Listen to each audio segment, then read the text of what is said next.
Okay, let's have your attention. You didn't mind that longer than normal break, did you? Okay. You won't mind a full 2-hour meal break either, will you? Okay. Our next speaker is one whom I'm sure is known to all of you, or should be, from the book she has written, beginning with End of the Fringe, and then with Taken, and most recently with Masquerade of Angels. And of course all those are available out there. Her title today is The UFO Masquerade. She has spoken here before. We're always very, very pleased to have her back since she's now in Arkansas especially. Let me present to you one more time, Dr. Karla Turner. Thank you. Can anybody see me out there?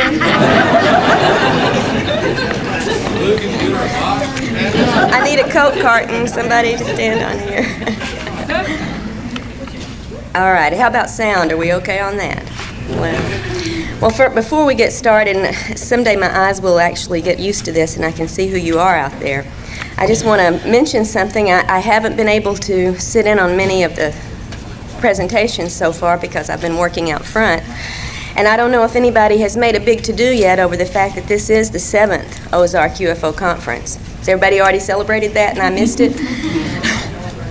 Well, this is the 6th one that my husband and I have been to, and I really want to thank Lou Farish for one more excellent weekend, if I survive it, that is.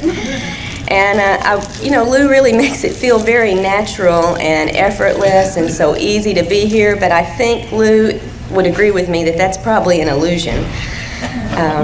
I think it takes hours and hours and weeks of work on his part for us to come here like we do every year and listen and share and catch up with all our old friends, and for me at least meet a lot of new ones. And all the while we're getting so much of the recent information in this field from some of the most committed researchers and reporters and investigators out here. Although maybe I shouldn't say committed. Maybe I should say dedicated instead. I don't think any of them have been committed lately, and let's just hope it stays that way. I'll tell you though, with all the apprehensions, I hate to get serious on Saturday morning, but with all the apprehensions I have heard voiced in the UFO community and other communities over the past year about all the escalating social and political and scientific and religious repression and suspicion and polarization, and even fears of some new incarnation of totalitarianism, though, you sort of have to wonder just how long we're all going to be able to continue to do what we're doing this weekend and to research and report and educate ourselves and others about the real nature of this phenomenon. So let's all take advantage of it while we have the opportunity here. Many of us attend a number of these conferences, and I think we read a lot of the relevant books in the magazines and journals, and we have a great network of friends and connections all over the country, all over the world, in fact, with whom we share information. And I just want to say, no matter what our differing views may be about the ultimate nature of this phenomenon, I think we all must agree we're living in a very exciting world and a very exciting time. We all feel this. The more involved we are in the field, the more deeply we feel this. But the truth is that the rest of the world isn't watching what we're doing. I would remind us all that the UFO community is very small. It's very isolated from mainstream society in a certain way, although we're all out there right in the middle of things individually. And the things that we take for granted, most of society takes for science fiction, or fantasy, or hoax. And they pay very little conscious attention to us. Now, the reality of this phenomenon is not part of their perceptions for the most part, and until it is, I feel that we have a strong obligation to try to do something about that. As an abductee and a family of abductees, I know that it's real, what we're dealing with. As a researcher and a reporter about other people's experiences, I know that it is widespread, and that more and more people every day are becoming aware of just how real and pervasive and globally important this agenda of improbable contact and intrusion must surely be. I think the nature of this phenomenon admonishes all of us to become researchers and reporters, and most of all, educators. The whole world should be watching and listening, don't you think? And we need to do it. That's our job. But instead, right now, as we're meeting here and delving into so many different aspects of this field, most of our friends, our families, our co-workers remain in that blissful state of unawareness. So we all have a job to do. But that's not to say that no one out there is listening and watching, however, and one of the things I want to discuss here is the information about those folks who are paying attention to us, our own government, which we will get to a little bit later.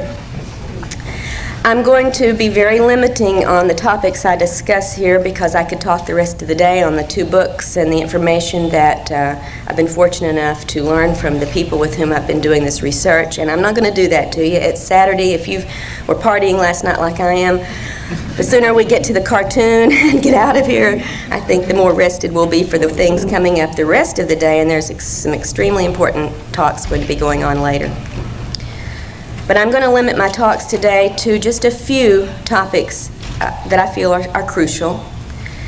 And these include the use of illusion and deception in the UFO and abduction scenarios, and also the nature of some of the physical procedures which abductees report experiencing during these encounters.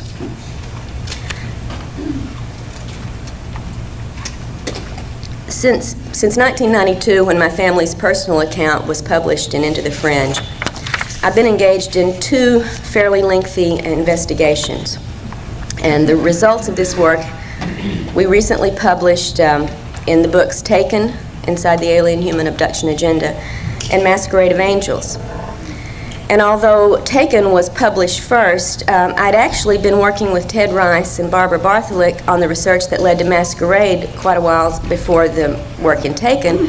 So I'm going to refer to Masquerade's material first this morning. And then I'm going to look briefly at the reports of the 8 women who contributed their accounts to the material in Taken.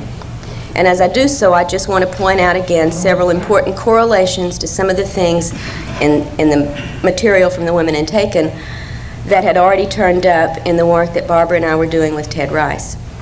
So both of these discussions will be brief, and I will take the final half hour or so of my allotted time for a video presentation of some of the many drawings and photos and a video excerpt that from women involved in the Taken project that I was unable to include in the book. That's one of the things I really wish we could have done, was to include a number of these illustrations. So I'm going to do that today to try to make up for what we were not able to do in the book. In 1991, when I first met Ted Rice, I was naturally intrigued by his memory of a mass abduction experience in Shreveport, Louisiana. But I had no idea that looking into his report would lead me into areas that I'd never had to deal with before in this field. Accounts of angels and apparitions, of bargains made with ghostly guardians, of spiritualist philosophy and psychic work assisted by spirit guides. I mean, all of this was part of Ted's extraordinary experiences, but it was not anything in my field of expertise, believe me. But in listening to Ted's accounts, I began to see evidence that was more familiar to me, thank God, evidence that was very consistent with UFO sightings and abduction reports that I'd already come to know about. And since Ted had recalled an abduction involving a number of people, I wanted to see, first off, if there were any confirming evidence that we could locate. And as we proceeded, Barbara and I, with interviews of many of the people from Ted's past, as well as his more recent experiences in the present, we did find that such evidence actually was available and surfacing in consciously recalled events attested to by a number of witnesses. In fact, 4 of Ted's neighbors described unusual events, also consciously remembered, from the night of the mass abduction that Ted had remembered in 1989. Now, 2 of these witnesses were so disturbed by their memories of these events that the fear level was so high they wouldn't even let us include their accounts in the book. They shared them with us privately. So I would point out one thing for those of you who are not involved in direct investigation and working with abductees, that contrary to all the debunkers' claims that abductees and UFO witnesses tell their story for some personal gain, it's actually very difficult for those involved to risk coming forward with their accounts And I would say for 99% of those who do make their experiences public, the resulting liabilities often outweigh the assets that they may gain from doing so.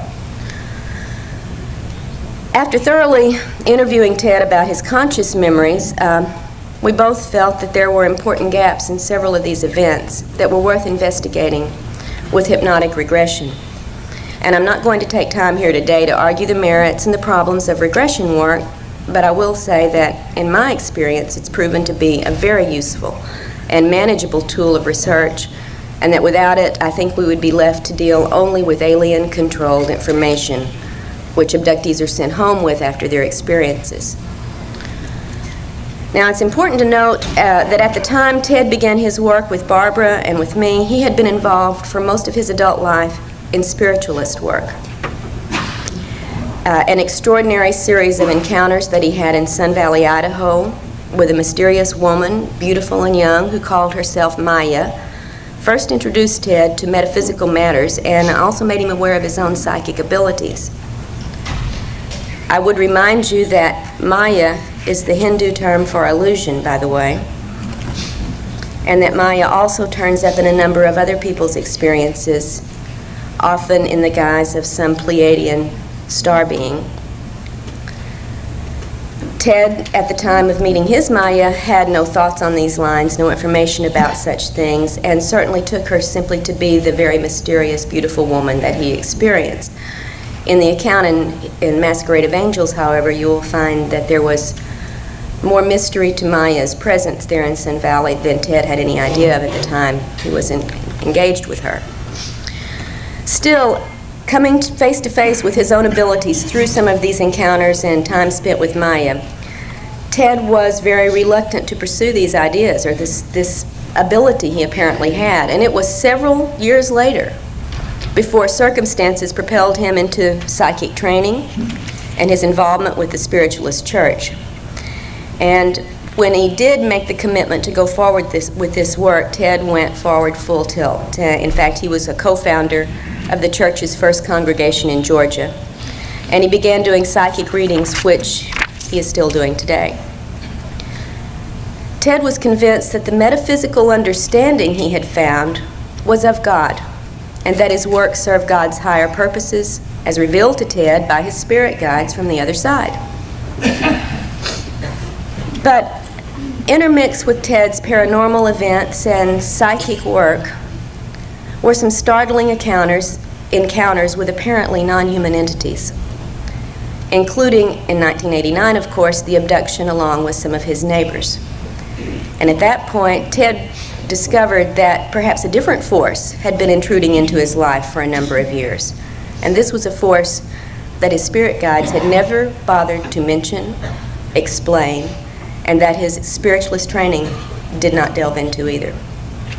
So Ted needed some new information, and this led to our contact and investigation. And as it progressed, it became clear that the research into all of these extraordinary experiences could take several years. But after the first 2 years, we felt that the information we had gathered was important enough to communicate it as soon as possible, albeit going on with the research, and we're continuing to do that to this point right now. We stopped and did the material organization that resulted in Masquerade, which was published in 1994. And we have full intentions of following up this report with everything else that Barbara and Ted and I have continued to uncover and are continuing to pursue at this point, as soon as it's feasible to get this material back out to you as a sequel, a follow-up, an ongoing investigation. A full account of our first 2 years of work is found in Masquerade of Angels, but for brevity's sake today, I'm going to focus on only 3 aspects of the alien agenda as it relates to the material that Ted and Barbara and I have had to deal with. The first matter is the intrinsic deception at the heart of this agenda, and that's something that's become clearer with every new report that surfaces. Whether we choose to call it screen memory, telepathic mind control, technological mind control, or virtual reality scenarios, the entities involved in the abduction phenomenon employ masterful illusory capabilities. And I don't think the importance of this fact can be stressed strongly enough. It must affect all of our thinking and our research when it comes to these alien-human contacts. In Ted's experiences, for example, there were several occasions where such masquerading techniques were employed, and I could spend, as I said, the rest of the morning just dealing with these, and I'm going to be making very brief references, and hope you'll maybe want to read about the rest of it in the book. One instance involved the appearance of Ted's deceased grandfather on board a craft into which he and his grandmother had been taken when Ted was a young boy. I think I spoke about this a couple of years ago when I was first working on Ted's material, and I didn't identify that this was Ted's story I was referring to. The scenario involved persuading his grandmother to engage in a sexual activity with a non-human entity, and when she refused to do so, saying she had only ever made love with her husband and he was dead, the aliens produced the dead husband. In another instance, Ted watched a scenario that surely was not occurring in normal reality terms. I call it a virtual reality scenario. And this began shortly after he had heard a very quiet sound like helicopter blades. And in this ongoing event, after the helicopter blade noise, Ted watched as a human-looking entity dressed in military clothes popped through the ceiling into the room, holding a young child that was very, very similar to Ted's appearance at the same age. And Ted was told that they were going to return that which had been taken from him.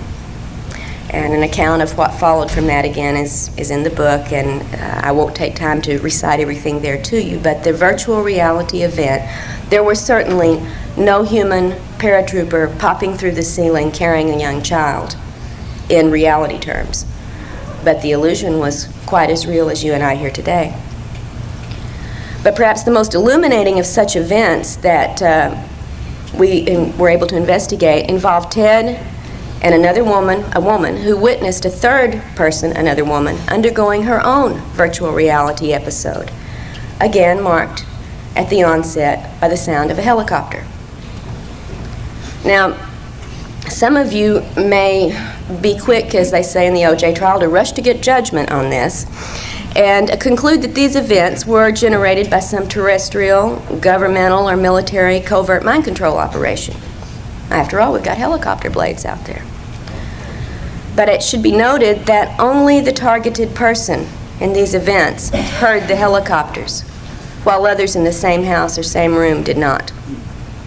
I don't think our terrestrial helicopters are that selective in the noise they generate. I believe now that the reported and confirmed details in all of these reports are strong evidence against accepting consciously recalled alien encounter reports at face value because of the illusion capabilities, because of the screens, and because of the virtual reality technology that we have witnessed being manifest by these entities. I believe that if we build our theories on such information, the consciously reported information only, we're building on sand, on illusions that the aliens create for us, and I think to confuse and mislead us. Now, this is not to say, however, that all alien encounters are virtual reality events, because there is also plenty of very strong evidence for the physical nature of many of these encounters. So to be perfectly objective, the definition of abduction would have to include any event or scenario that is generated externally for the targeted person, whether it be a physical encounter, a virtual reality scenario, or a telepathic contact. Now, a second important discovery from Ted's investigation, and this was important at least for me, was the possibility of cloned human bodies produced by these abductors. And that's the second thing I'd like to talk about briefly today. In the mid-1970s, a memory of a childhood event surfaced in Ted's mind during the night while he was sleeping. And in an altered state of consciousness, he got out of bed and went to his typewriter in the middle of the night and wrote out this memory as a story. In 1991 and 92, when Ted and Barbara began a series of regressions, it popped up in these events, this scenario that Ted had recalled as a story, but a very different version of that basic story emerged. A version in which he went through what can only be called a horrific experience, in which his original body he perceived as being killed and taken away, and his essence, for lack of a better word, we could call it soul, energy, or whatever term one would like to use, was contained temporarily in a black box, placed on a counter, and transferred shortly thereafter into a cloned copy of young Ted's body. This was his perception of what occurred with him, and this is the first time I had ever heard of such things really in any detail.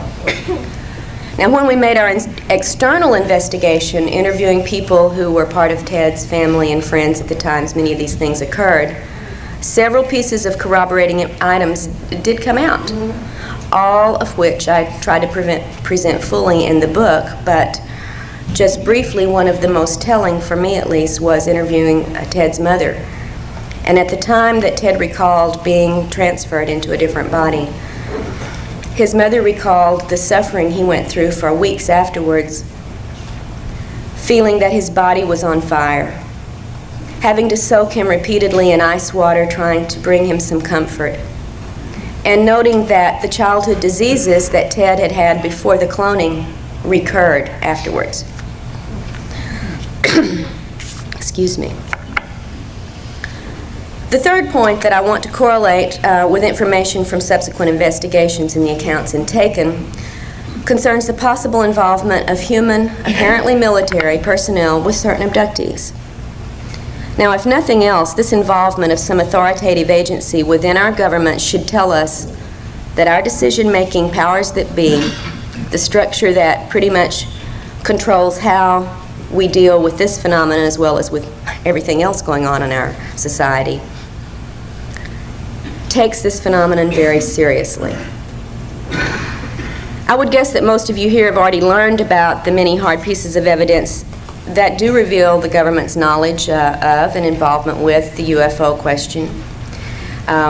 Such classic presentations as those in Clear Intent and Above Top Secret can point you in the direction of getting your hands on the paperwork generated by the government that makes it very clear they have involvement they have never been willing to discuss with the public. Now, the evidence for military involvement with abductees, I will admit, is much less well documented, certainly, but for the individuals who are on the receiving end of this activity, it is very compelling and very traumatic. There are two basically different bodies of data relating to the possibility of human involvement.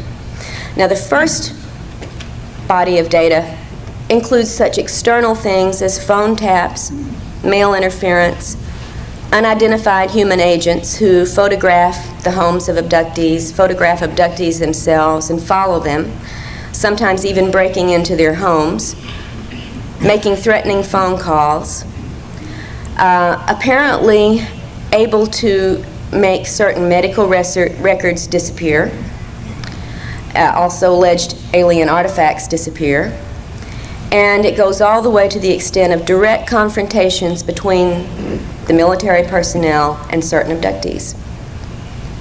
Sometimes to the extent of abducting the person and using a number of interrogation techniques to elicit information about the person's activities with the aliens. Now, Ted Rice has not been the overt target of such involvement, but the accounts of the 8 women in Taken, which we'll get to in just a few moments, show that 4 of the 8 women have had a variety of these experiences in their own series of events. But the second body of data concerning human involvement deals with facilities, typically underground, in which aliens are often seen to be working with human, military, and scientific personnel. For me, and I think for all of us, probably the big question is whether these facilities and this level of cooperation actually exist, or if abductees report these events because they've been presented with some type of unreal scenario, much as we're presented with the showing of a movie when we go to a theater. Until we have located such a facility, externally verified its existence, and exposed the activities going on there that abductees report, this question's got to remain open. All we can say for sure is this: a number of unrelated accounts include descriptions of such facilities, usually with reference to either scientific or military activity, although there is a third set of reports that describes something much more disturbing, and this is one of the things that turned up in the case with Ted and with certain others who are part of a great deal of investigative activity on Barbara's part and my part, that are, well, I'll just try to give you a little brief scenario of what Ted consciously recalled about this third type of human underground facility. In the mid-1980s, Ted awoke one morning with conscious memories of an altered state event that occurred during the night. He was living in Albuquerque, New Mexico at the time, and part of the journey that he recalled from the night before included flying over a fairly desert area to a remote compound where many people were herded together. He didn't remember being involved in any actual activity, but only in seeing several areas that were accessed through this above-ground compound into a large underground installation. He remembered consciously that the humans in the compound seemed extremely despondent, quite miserable, and he recalls shouting out in anger to a couple of these people sitting there, or the people who were doing the things to the humans, "You can't do that. You can't treat our people like cattle." And being outraged, entirely outraged by whatever it was he had seen, but consciously only recalling the outrage, only recalling his protest, and not recalling what it was he had seen that generated this protest. Now, this account is also included in Masquerade, and it is one of the memories that Ted and Barbara have been able to explore with regressive hypnosis after the time that Masquerade was written. So we have more information to report on this, and I'll try to make sure that the report on all of our work that sheds new light on what we've already presented in Masquerade will get out to you as soon as possible. What Ted recalled at the time of the regressive hypnosis is, without doubt, outrageous and horrifying to any human sensibility. And I would remind you that such scenarios have not yet been shown to be a factual reality. I would also remind you that Ted is by no means the only person to have remembered such details of areas like these in this underground facility in which abductees report seeing human bodies physically processed, and that very similar accounts have come from other people's conscious recollections as well as from hypnotically retrieved descriptions. If such facilities don't exist, I think that we still have a big problem in understanding the nature of this phenomenon, because we should be concerned to understand why such a grisly, horrifying illusion would be presented to so many abductees, and what purpose that could conceivably serve for an alien agenda. After drafting this initial report on the investigation with Ted and Barbara, I then became involved in the project that resulted in Taken. And this was a special study for me. I wanted to do a specific set of reports that had homogeneous backgrounds so we could make some comparisons and correlations with the material. So in order to have a more homogeneous group for the study, I chose 8 women from various parts of the country who had contacted me after reading Into the Fringe, and with whom I had begun initial sharing of information. I let the women relate many of their experiences in their own words rather than trying to take over and give you a second-hand account of something that in first hand would be much more meaningful to you. And I hope, as the subtitle inside the Alien-Human Abduction Agenda implies, that the reader would be able to immerse into these intimate experiences, which are so very difficult to relate without the words of the people who have gone through them. After working through the 8 different case reports and doing as much investigating as we could manage, considering the widespread geography of the women's locations, I then correlated the reports and the accounts and referenced over 100 different details about the entities, the procedures, the communications, and all the secondary events that make this abduction phenomena so complex and confusing. And I've included several pages of this correlation as part of Taken. There's also a lengthy comparison chart and an explanation or an analysis of the corroborated details. For quick reference, you can look through the small chart, and then there's a larger discussion afterwards. But the correlations that we focused on covered 10 categories: types of contacts, types of entities, types of physical exams and procedures, types of other activities, types of communications, settings for these encounters, reports on the bodily effects from the encounters, reports on external effects in the environment of the abductees, and after effects on the abductee, as well as correlating certain items of personal history, such as ethnic background, etc. Now, for the purpose of this brief presentation this morning, I'll only focus on a handful of examples from the reports of these 8 women, but I would like to identify them in their location. Pat in Florida, Polly in New York, Lisa in Alabama, Beth in Puerto Rico, Angie in Tennessee, and Jane, Anita, and Amy from 3 different areas of Texas. Now, to begin with the evidence of human involvement, 4 of the 8 women, namely Pat, Lisa, Beth, and Angie, have reported face-to-face contact with military personnel in a variety of situations. I think you will find the most surprising to be that of Pat's family's experience. And it is confirmed by all of her living relatives, and there are only a couple left after the length of time between the event happening and us beginning this investigation. The members of Pat's family in 1954 included Pat at the age 12, a brother and a sister, her mother and stepfather, and a grandmother, all living in a rural location. And they were part of the entire family having an alien abduction and subsequent contact by the military.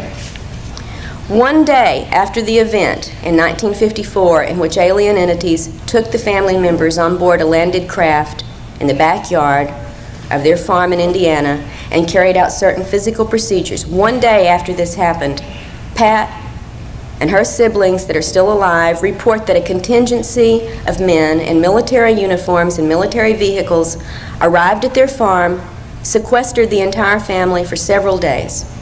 One day after this occurred. How did they know it happened? Pat remembers being drugged and being interrogated about the alien encounters. She remembers being told repeatedly that it did not happen and that what she remembered was not real. But this was not Pat's only encounter with the military, as she experienced another conscious abduction just 2 years ago, and this time she recalled the presence of a non-human entity in addition to the military personnel who took her from her home in Florida in a military truck to a rural location where an underground facility existed and where she was taken inside and examined. Both Lisa and Angie also reported interrogations by human agents and abductions by human personnel in which they were questioned and physically examined or underwent certain other physical procedures, which I recounted or let them recount in their own words in the book.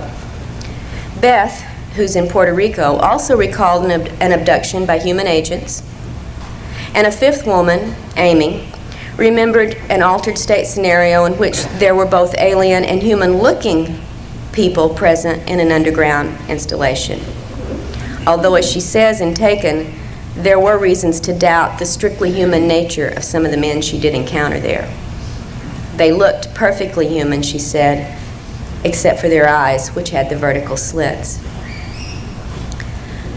Most of the 8 women in Taken also report the typical type of human interference signals, such as phone disruption, helicopter overflights, and other aviation activities over their homes that would indicate a terrestrial source.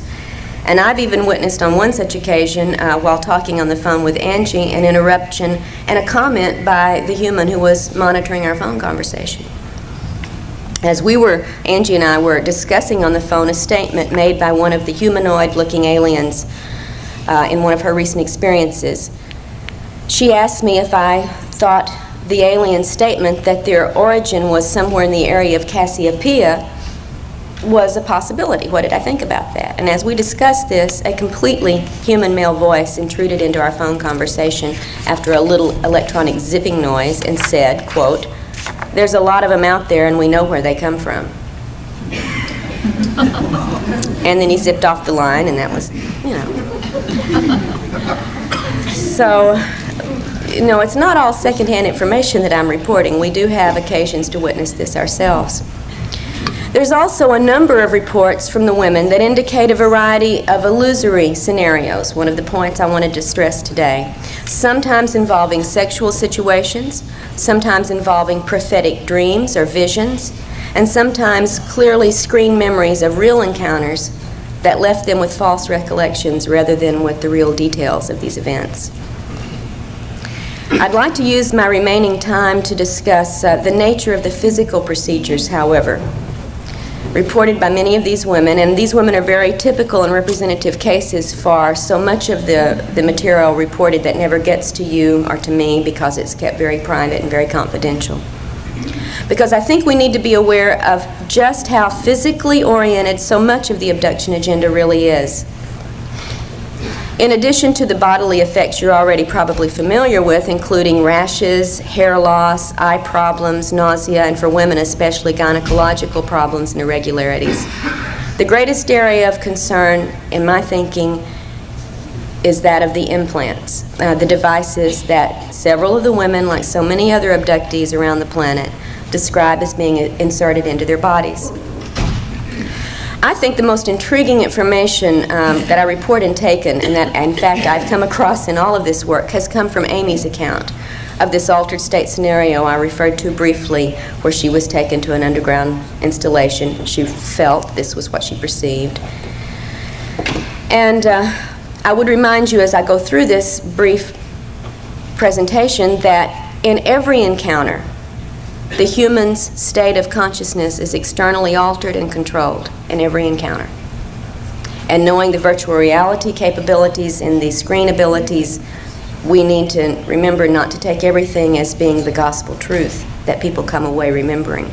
Now this has, however, been explored with some very thorough regression work, and so I do feel a little more confident in what I'm going to tell you about Amy's memory of this event today than I would if it were strictly her conscious recollection. In part of this scenario, Amy recalled going into the underground room, full of equipment typically described from other alien encounters and other underground facilities, by the way, and seeing quite a large number of alien entities working here in this environment. But as I said earlier, there were also several human-looking men present, at least human-looking except for their eyes. One particular alien in the group that Amy perceived to be a female interacted with her directly. And this female alien began, basically, with an apology to Amy for the intrusions that some of her race were making into human lives. This entity proceeded to explain that she and her group were working with some humans to try to counteract what the rest of her group was doing to us. All right, so we got to get the setup here on what Amy is being told. As the entity explained the negative nature of these intrusions for which she was apologizing, she then told Amy she wanted to remove 2 implants. This is one of the things they were doing to help counteract this negative intrusion activity, was to remove implants that the other group was putting into humans. And Amy recalled having an implant removed from one of her ears and another smaller metallic implant removed from the base of her neck, or skull. Amy was told by the aliens several things about how these implants functioned, and she reports that she was not happy to hear that they could be used to control the implanted abductees in any number of ways. Now, the area into which the newer implants are inserted, Amy was told, corresponds to the part of the brain known as the reticular formation, and it doesn't have anything to do with zetas, by the way. Thanks to Marianne Friedman, who's here this weekend from Arizona, and who was wonderful enough to share a lot of her research into the medical aspects of this brainstem activity. I want to just briefly refer to this, and then on Sunday morning, Marianne is going to go into a little more detail at one of the mini sessions, so I encourage you to listen to this material. The functions of the reticular formation that Marianne got me started looking at are staggering. And I'm sure some of you have been through this already. For me, it was just information I had to recorrelate with the accounts of the implant reports, especially those that Amy had relayed to me from her friendly implant-removing alien. The function of, I'll just read you a very brief statement from Nigel Calder's book, The Mind of Man, one of the earlier classics of our modern time, on brain activity and brain research. And here is a quote about this reticular formation area. If the primary job of the brain is to enable its owner to respond effectively to events, the strongest claimant for mastery is not the roof or the cerebral cortex at all, but the brainstem. The brainstem net is well placed to monitor all the nerves connecting brain and body. It knows what is going on better than any other single part of the brain. The brainstem net exerts its authority by sending out impulses which stimulate or inhibit nerve action throughout the brain and the body. It can override activity in the spinal cord. It regulates the signals from the eyes, the ears, and other sense organs, thereby providing an agency for selecting what is to be attended to from moment to moment. And it is this part of the brain that Amy was told was now the most common area for the newer alien implants to be located. If the aliens are indeed placing control implants into this area, then they would be able, as you've seen from this just very brief description of the brainstem activity, they would be able to control everything from the person's level of consciousness, to the bodily functions, to the memory and thought processes, and the assessment of all sensory input. Now, if you don't think the implications of that kind of control are overwhelming, think again. And I hope Marianne will stimulate some exciting conversations with you tomorrow morning about the possibilities of this area of the brain being the point of alien control through which abductees can be kept awake, put to sleep, put in an altered state, made to get up and do things that they would not choose to do, made to say things they would not say, made to forget things that they have said and done, etc. All sensory input being controlled by this area. Through the implant, any number of realities can be presented to the abductee that are not really there. And what one remembers is controlled through this area, so the repression of memory of these events is very easily controlled as well. I think the implications are staggering. So also, however, are the implications of the final point I want to make this morning, and that is the reports on the cloning of human bodies that I previously encountered with Ted's investigation. In the women of Taken, two of them women, Pat and Lisa, both remember being shown cloned copies of their bodies, just as Ted reported having a cloned copy of his body. But the explanations that Pat and Lisa received from the aliens about these cloned bodies are highly contradictory. As I talk about in the book, Pat, whose alien experiences, now this is the woman who had the 1954 family abduction in Indiana, followed by the military's arrival and sequestering and drugging and so on. Pat had had, throughout her alien encounters, a very religious atmosphere or overtone to these events. instrumented by the aliens. For instance, the first time there on the farm that the family was abducted, when Pat's grandmother began to, what we would say now, freak out and start praying to Jesus for help as these little grays came into the room, a blue beam of light came through the ceiling, just like in Star Trek, and Jesus popped out of it and said, in effect, they're with me, it's okay. And as I'm very fond of saying, and I don't know why I like this so much, except it always gets me, I asked Pat what Jesus looked like, and she said, oh, he was beautiful. He was so awe-inspiring. He was blonde-haired and blue-eyed, and just beautiful. And I said, hey, Pat, look back at the New Testament.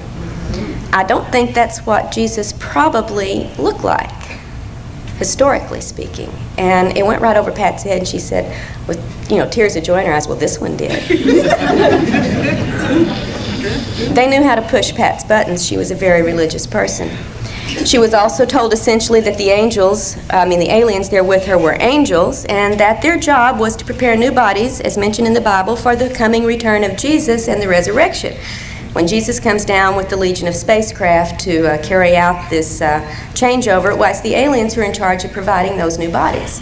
You want to see yours, Pat, they said? So this was wonderful. Pat is now assured that when the resurrection comes, she's got the vehicle for it. Lisa, on the other hand, down in Alabama, was told that the cloned copy of her body could be used in a very threatening manner. In effect, that it could be used to replace her if she didn't cooperate with the alien program, and that no one would know the difference. Not quite the same story as the resurrection. I would point out that such an implication of threat and replacement was also made to Ted Rice during an abduction when he was a young teenager, and there were several other teenagers abducted with him at that time, and cloned replacement threats were made also at that point. So these are the 3 points that I really wanted to make briefly this morning before I do the presentation of the video with illustrations from the women in Taken. And like a good English teacher, I'm supposed to summarize what I've said, and I'm going to do that right now. For you to consider 3 points, hopefully. First, our own human authorities are seriously concerned about and involved with some aspects of the alien abduction agenda. If they take it seriously, it would behoove us to do likewise. And also, when human agencies are involved, there has to be some sort of trail of events. And I think thus a very strong possibility exists for some intrepid researchers to get out there and uncover and follow this trail. There has to be a record of human involvement. Second, much of this agenda clearly has a physical focus that should raise some very strong questions about some of the alien claims to be here on a primarily spiritual mission. The implication of both the implants and the reports of the cloned bodies are so potentially explosive that a great deal of effort toward investigating these allegations is certainly called for if we're really serious about wanting to understand the motivations of these entities and the purposes of their contacts with us. And third, I think we need to recognize that deceptions are employed at almost every level of this interaction to keep abductees from knowing about the actual events and the actual entities involved in these encounters. To me, maybe I'm just a suspicious sort, this implies that there's something they don't want us to know about. And often what seems implied from the reports is that there is something within us, the humans, something of which we could be capable, something of resistance or altering of this scenario that the abductors absolutely do not want us to be aware of. They go to great lengths to program our thinking about our encounters with them, that we are subordinate, that we are helpless, or that we are dependent, or that we belong to them. The list goes on. And they go to a great deal of trouble to convince us in every way that they can that we can do nothing about controlling these situations. The good news is that in a number of cases in the past couple of years, that hasn't proven to be true. Abductees are finding more and more specific instances in which they are able to resist the illusion suggestions, in which they are able to say no to procedures, and in fact when they have been able to break free of actual controls. This to me is a great step forward, and I think it's going to be something growing with any luck. We're going to find abductees are realizing there are ways to change this entire pattern of activity. The fact that in several people's encounters during the past few years they've managed to see or perceive more than the abductees wanted is probably the most positive sign I have to report to you today. Also, as a species, our ability to perceive the energies and the presence of these entities, I think, may be increasing.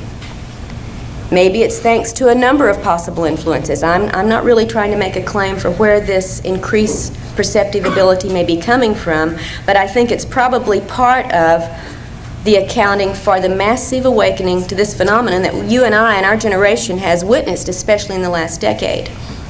If these encounters have been a hidden part of humanity's reality for a long time, as such some researchers believe and present evidence for, then don't you think that the fairly recent explosion of contact reports is some kind of proof that things are not business as usual in this abduction game right now? Something is changing? But without an understanding of the screens and the virtual reality capabilities, however, we are left with only alien-created illusions to assess and act upon. And I think that keeps us from any real, useful responses to the situations occurring in our lives and so many other people's lives today. Only a fool would ignore the transitional state of events and ideas and beliefs in the time in which we're living right now, and I don't think any of us here are fools. All of these things that I mentioned at the beginning of my talk this morning are polarizing our society at an alarming rate, and we have no idea right now really of the direction things are going to go in the future. And that's in the general society. Within ufology, theories abound and arguments rage over especially the abduction controversy. And sometimes it's reached such extremes that I feel very confident this morning in predicting that we won't have the answer anytime soon if this keeps up. We should be admonished to get past the differences and start working on the similarities and the shared interests that we all have in this field. But we do have some answers, at least. Some start toward answers anyway. For instance, we know abductions are real. We know that the abducting agenda includes very physically oriented goals. We know that the abductors contradict themselves and often give false information, as well as information we don't have any way of testing. We know they are capable of masterful illusions. We know that they always take control of us during encounters, which to me is a sign that they fear an unfettered Homo sapien. And we know that our government knows about this situation and is actively involved to the level of carrying out covert and illegal actions against its own citizenry. No matter what the truth ultimately proves to be, we have to go for it. I mean, without it, we're like children playing with shadows. And we're ignorant, and we're certainly unempowered to deal with and confront whatever the real entities are behind this masquerade. To take it all at face value is foolish. To take none of it at face value is ridiculous. Investigations into this field cannot be anything more important for us to be doing right now than to dig past our wishes, dig past our fears, and dig for objective reality and understanding. Well, that's the sermon for this morning, folks. What I'd like to do with the rest of my time is to show you and make brief commentary on some of the illustrations and photographs from the women in Taken, and I'll ask the gang over there in the corner to start the video. And before you do, Craig, just a moment. Most of the video is of slides, of photos and drawings. At the very end of this, however, is an excerpt from a videotape one of the women in Taken made when she was having extreme military aircraft activity over her rural cattle ranch in Tennessee. And I might point out that mysterious deaths and cattle mutilations on that area during this time corresponded to those in Alabama that Linda has made us all familiar with, and none of which were explained. Even when there were no mutilations, the dead cattle were simply, all they could find was unknown toxicology, and it led in a year's time to a loss of $11,000 worth of cattle. So this is something pretty big for the family involved here. So there will be a little bit of video at the end of this. So Craig, let's go for it. This is the farmhouse in Indiana in 1954, Pat and her siblings and her mom. This is where the aliens abducted the family, and then the next morning the military came and sequestered them. This is the only drawing that Pat has made of later experiences. She called that little device the soul machine, and she sat on it and ran her hands over those little holes of different colored light, and she heard a sound they told her was the sound of her soul. I'd love to hear about other reports similar to this, if any of you know of them. This was also in the facility where she was shown the clone body. This is Polly's drawing of some of the bulbous, wrinkled-headed aliens. She said they almost posed for her to get this conscious memory. You know how often they don't give you very much to take back consciously. And this kind of alien description has turned up in other people's reports. We'll see one more in here, in fact, in a little bit. From Lisa, here's one of her. She says, "I'm no artist. Don't tell me I am, because I know I'm not." And I think she did great for being no artist to show the hooded figures. These are less frequently reported, but this one she was able actually to see some facial features, where very often the hood completely obscures them. This is Lisa's drawing of another of the bulbous-headed entities, sort of similar to what we saw with Polly's drawing earlier. And these have been reported in a number of other cases as well. Not your typical gray or reptoid or insectoid, but something seeming to have more of a porpoise-type bulbous forehead. A typical gray in a hat, right? And this happens. I remember seeing one myself when I was quite young. She said this was surprising because its mouth would open, and we have a few cases where the little slit has actually opened.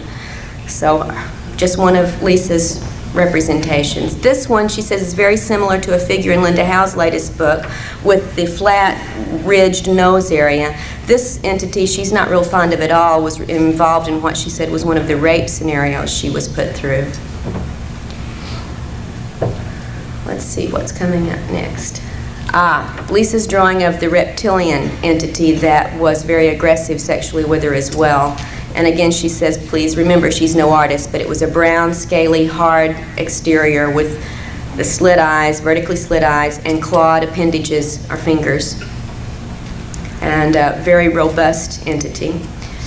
Symbols that she has seen in these, and this is so typical. I mean, we could flash symbols, and so many of them are some version of the triangle and the circle. We'll see another variety of this kind of symbol a little bit later with Angie's drawings.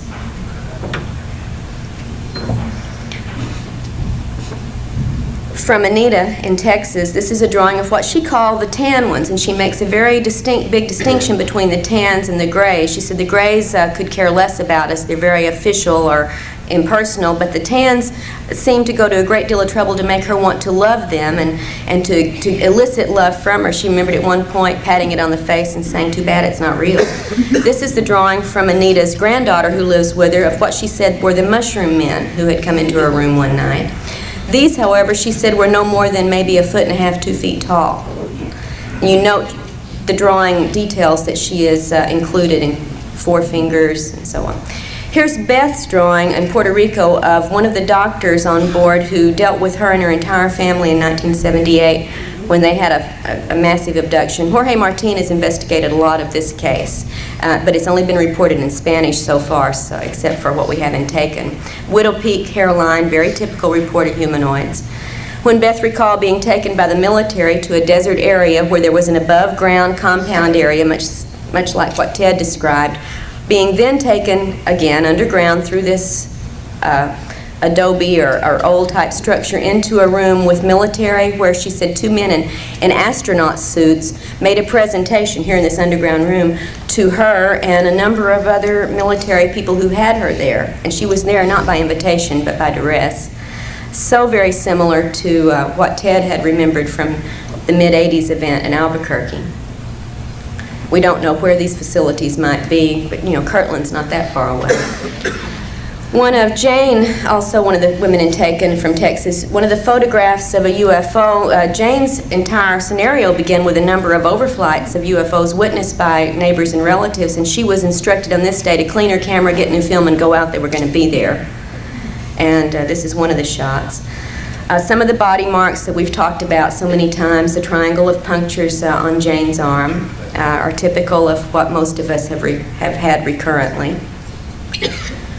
Let's see if we can go on to some other physical marks, I believe, here. We'll see a little bit later, if not right now. I can't remember the order of these things. Yeah, this scoop mark on Jane's leg, and there are some scoop mark reports that we've had, including one in the family, where after the scoop begins to heal, a waxy grayish substance oozes out of this for a while, and then it heals up to the regular scoop mark that we know, and this is one instance of that happening with Jane.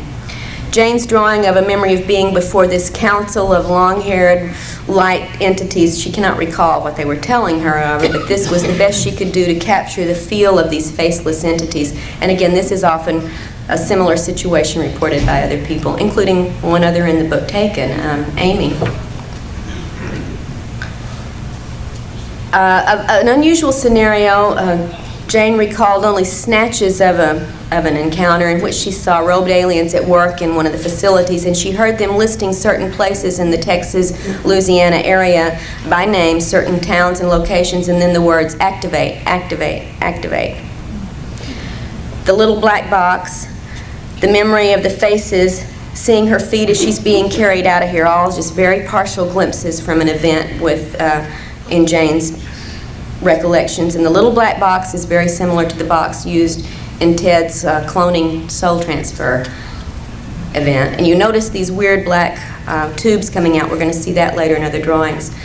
Jane's most intense recent encounter she tried to relay in a series of paintings, being on the desert planet, so many people report, seeing the UFO coming in, being under control where she couldn't move, and then watching a series of changes where the UFO seemed to beam down this illuminated globe type structure with markings she couldn't really capture in all their detail. And then this going through another stage of transformation from this globe-like decorated object to a floating dark globe with antenna that began to come very close to her, so close that she became fearful she was going to be knocked off the mesa where she was sitting. And the last conscious memory she had of this event was of this globe coming up right to her face. Under regression, we found out some more information about what went on, including an implanting procedure that this globe was involved with in Jane's suppressed memories. This is Angie, the woman in Tennessee, one of the rectangular scorched areas or dead areas on her property from an event, this now for a year and a half, of course, nothing grew there. This was an event she had recalled seeing the night before, or briefly before, I can't recall if it was just exactly the night before, in which there was this rectangular device with two aliens out in the yard near the barn area, apparently taking soil samples, which of course, you know, they've been doing since time immemorial. They just can't get enough of our soil. But the mark on the ground was physically there for quite a while. And if anybody's willing to pay for some soil sample testings, we've got some. Here's the area of the rural cattle ranch where the mutilations and unexplained deaths have occurred. And you're going to see video from this area of overflights. I just wanted you to see how remote this was from any, you know, highly populated area. One of the unexplained deaths, this was not a mutilation, it was the report from the vet was unknown toxicology, and there were a number of other cases both in the Tennessee and Alabama area during this time. But there were also mutilations among the cattle on Angie's property. There's one that seems to be almost an interrupted mutilation. I'd love to get Linda's analysis of this. You see a triangular patch of skin has been cut but not taken off yet. The jawbone has been cleaned. It's like something either was human activity mimicking alien mutilations or an interrupted mutilation of some sort on a calf there. Angie's fetus, after an alien implant that she later miscarried, she actually retrieved the fetus, but under control, of course, took care of making sure it did not, well, it was retrieved by aliens, she believes, the day later. But she saw the size of it and the features of it. She said when they came back to induce the miscarriage that this was the instrument, the long instrument that was used to induce the miscarriage. vaginally, and then this little container was, she said she had no idea what the little container was for, but she did remember that also being present on the bed in her bedroom when they came to cause this loss of the child. Some of the marks from some of Angie's experiences, again, the sets of punctures, correlated with consciously remembered events. One of the fetal nursery representations, this is what Angie saw, and this one is included in the book, so you can read more carefully what description she has for the various things. Very similar to what else we've heard about. Angie is an illustrator artist, so she has done a lot better with some of her recollection drawings than many others. But again, in the corner you see the little black box with those hoses running out of it, just like Jane had seen in Texas. In fact, Angie has a number of excellent illustrations, but we could do that all day. Here's one of them, one of the suited grays, which she said rarely would she see them in clothes. This one had an outfit on, and she didn't know what the little jumble of shapes on the table was. She said maybe it was art. I don't know. Nothing was explained to me. She also had encounters with, actually 7 different alien physical types. This one with the bumpy skin, the bumpy joints of the fingers, etc.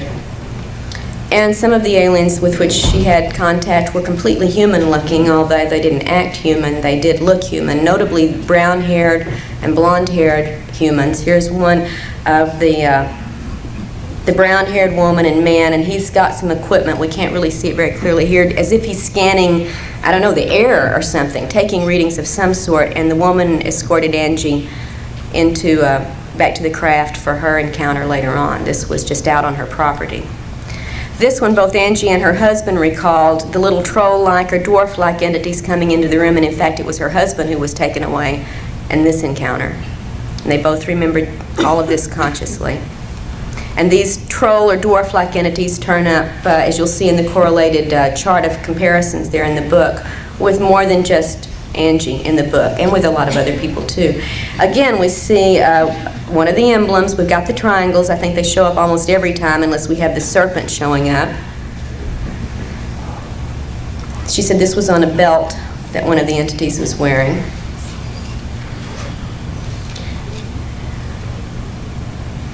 Our timing is a little strange here. Okay, one of the craft that Angie recalls seeing out over the property, and I have not seen a report exactly like this one before, but wanted to include some of the anomalous drawings rather than just the typical things that we often get reports about.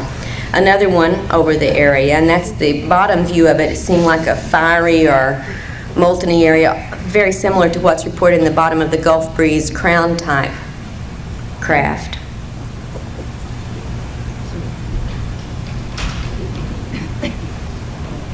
And that craft here, you can see for comparison of size, Angie below and the craft above when she was being beamed into it. Again, out in this area that's very near the northern Alabama border where so much activity has gone on in the past, 3 or 4 years. This is a ground plan of one of the rural military facilities to which Angie was taken. A series of buildings, of areas where craft were parked, of a perimeter fence. This was, and of a rural dirt road. She was taken into one of these buildings and interrogated. And there were a number of other humans there. She said apparently also abductees besides military personnel. Close up of the view of the building into which she was being taken, and one of the people who was escorting her. And she was taken along with 3 other women on one occasion into this facility. We know of another facility into which she's been taken under conscious control. It's not the same as this one. This strange little craft, from one point of view, looks like a winged aircraft from the military. You've got a little flag on it. The other side, not there. And that back compartment is where she and the 3 other women were placed when they were picked up and taken to a facility.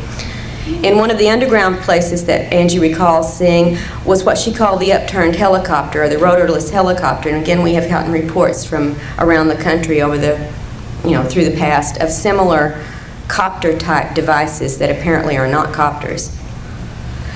two pictures. Angie was taking pictures of overflight trails, and here it just does not show up. So, but if we could look at these up close, these are taken identical, moments apart, snap, snap. And in one is a very small object that under enlargement appears to be a spacecraft. It's not there in the other one, so we need more analysis on that. Now on to Amy in Texas. This is a drawing of her conscious recollection of her first UFO sighting in Denton, Texas in the early 1980s, and there was a missing time episode and a very confusing screen memory overlaying what she consciously recalled from this. Amy recalls being taught many things by the entities that have worked with her, including, as here with her two young daughters, being shown how to pass through solid objects. And since she had mastered it, now they were going on to the daughters. Of course, she can't do it when she's not with the aliens. One of her daughter's drawings of a ball of light that she has seen a couple of times in the house, and this is a young child's drawing. She says she's only seen this one a couple of times. It's 2 to 3 feet wide, but the one she has seen more frequently is much smaller, like a probe device that we've heard reported numerous times. This one being slightly different, as you'll see here. She said it's like a wiggly tail appendage coming off of this one, but she says this is frequently in the room with her. And she doesn't seem to be fearful of anything to do with these probes, these light sources, although she's not real happy when the aliens have interacted with her. This is a recent just doodle that the daughter had made at 8.5 years old that the mother managed to get me a copy of, and you can see a lot of the what she's doodling out here obviously has some significance to the abduction experiences she's had. Amy's memory of consciously waking up as she's floating down her hallway into the kitchen and out the back door in one of her events. She said that was the conscious part. After she got outside, she didn't remember anything, but you can imagine waking up floating and being a little bit surprised. She quite was. This is the FEMA Underground Center of Government facility across the street from which Amy lived at the time she was abducted and taken to an underground facility with human and alien entities. This is also the same facility that was less than 2 miles from the house my husband and I lived in when he was abducted by military and taken to an underground facility. Just thought you might want to drop in and tour the place. Her screen memory began with this abduction where the alien apologized and removed the implants, with seeing what she thought was a big moon with the entities floating above them. A lot of this is from conscious recollection, and some of the drawings are also from what she gleaned through hypnosis. She recalled being in her dining room where these the non-Earth representatives, as she called them, and the human representatives first came to get her to take her to this facility. And the men all look quite human. She said, in fact, she almost thought she recognized one of them as a political figure, but she wasn't really certain. She was told they were ex-professional pilots, military people, and so on, but when she got up close to one, she could see the vertical slit eyes and began looking at the other men and said she was aware that they had contact lens coverings over their pupils. And without the coverings, with the coverings, they just looked, she said you couldn't tell them from your neighbors. She was told to not remember this scene, and she fought very hard to do so. The facility room into which she was taken, now the little drawing at the front of that is Amy with the female alien who was apologizing and removing the implants. She said the entity had a plastic-like mask over its face, and it's very confusing what the purpose of that might have been, because if it was to keep the eyes from having any kind of control, certainly it didn't work, because the eyes were the only thing that actually did show on her face. And we'll see that a little closer up in just a moment. I think. Yeah. Amy's drawing of the removal of the implant from the ear, which seemed to be of a malleable, flesh-colored substance, and when it was pulled out of the ear and shown to her, it disintegrated. And we have another report, Barbara Barthlick has another case report where an identical ear implant did exactly this when removed. It just broke into pieces and dissolved, disappeared.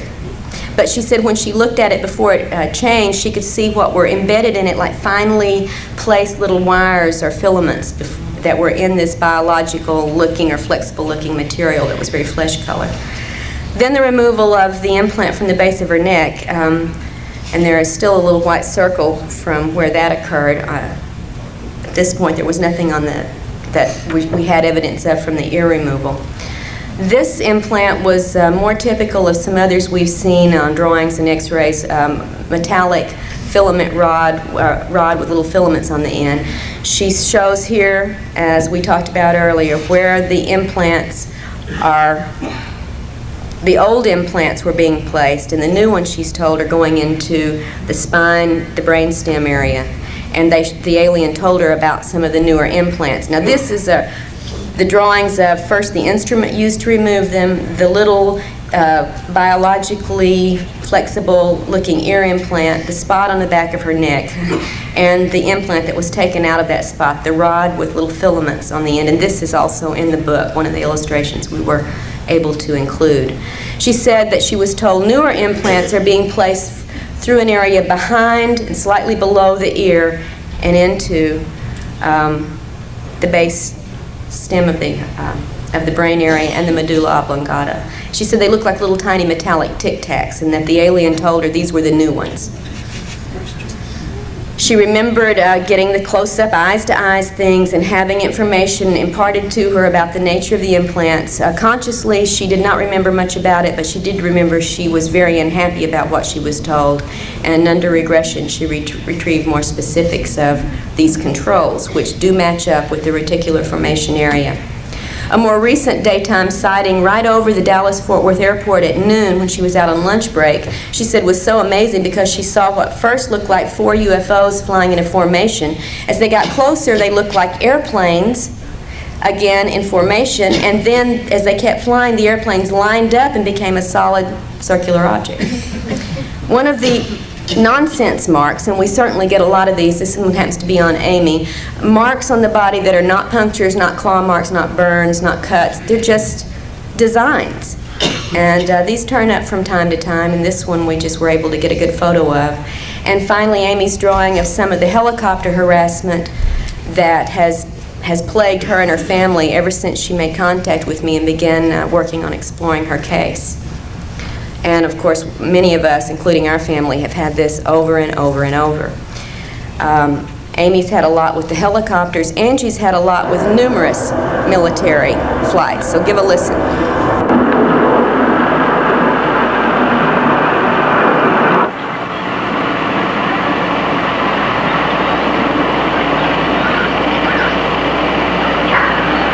The second time it circled. February 22nd, 1:35 p.m.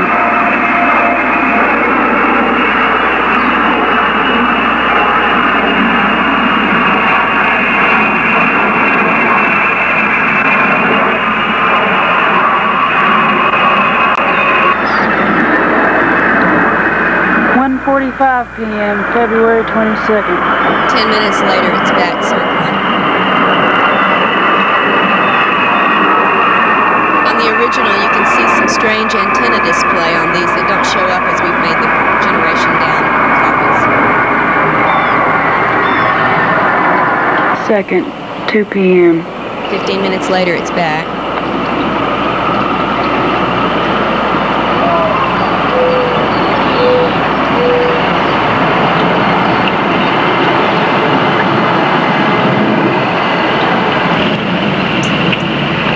(2:15 p.m., February 22nd. 15 minutes later, it's back.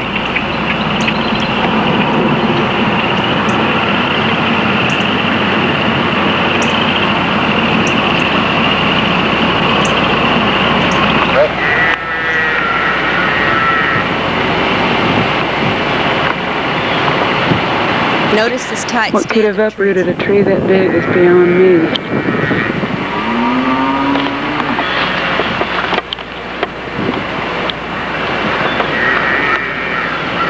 February 23rd. This is the day after the repeated overflights. There had been rain, but no storm that night. If you notice, trees very close to this one are totally unscathed, except for two that have sheared off top branches and no other damage to smaller limbs around them.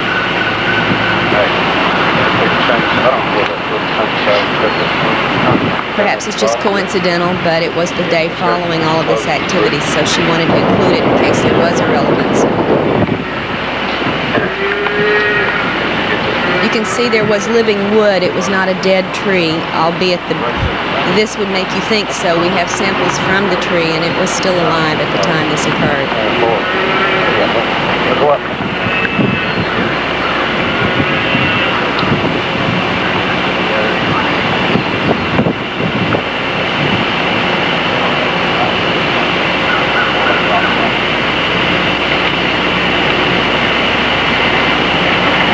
See, the tree that close to where it was uprooted is totally untouched. But there was a cut-off branch on this top of this tree, and you see no damage to the smaller limbs around it. And the same with a second tree. Right there. 3:15.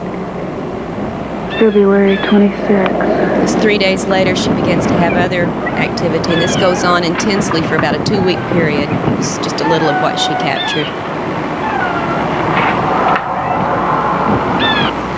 3:25, February 26th.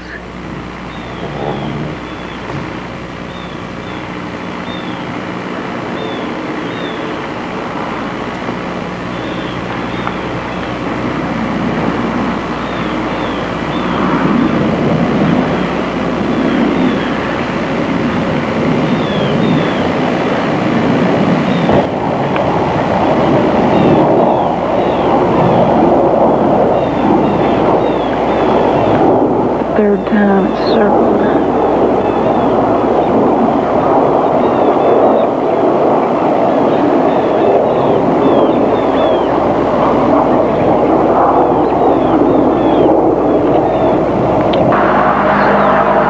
p.m. March 5.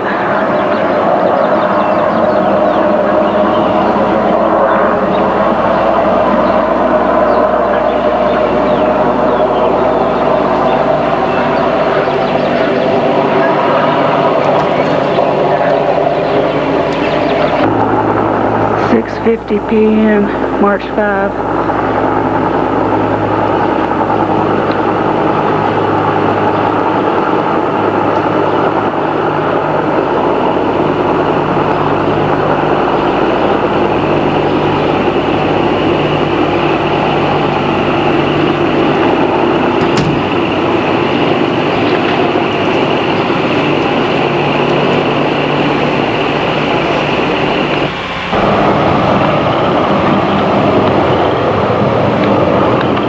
March 6, 3 p.m.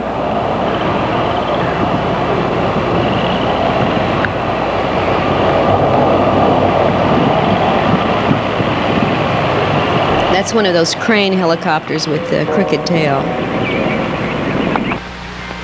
Okay, Craig, that's all. Thanks. All right, these are just some of the things I wanted to share with you. I wish I could have included and taken when we were able to publish it last year, and I hope this will help give you a little bit more idea for those of you who read the book, what the women were talking about and trying to describe. And for those of you who may read it in the future, at least you'll have some point of reference now for many of the things they've talked about. Really enjoyed the opportunity to share at least these few facts with you today, and I appreciate your attention, and we'll have questions this evening at the speakers panel, so thank you very much.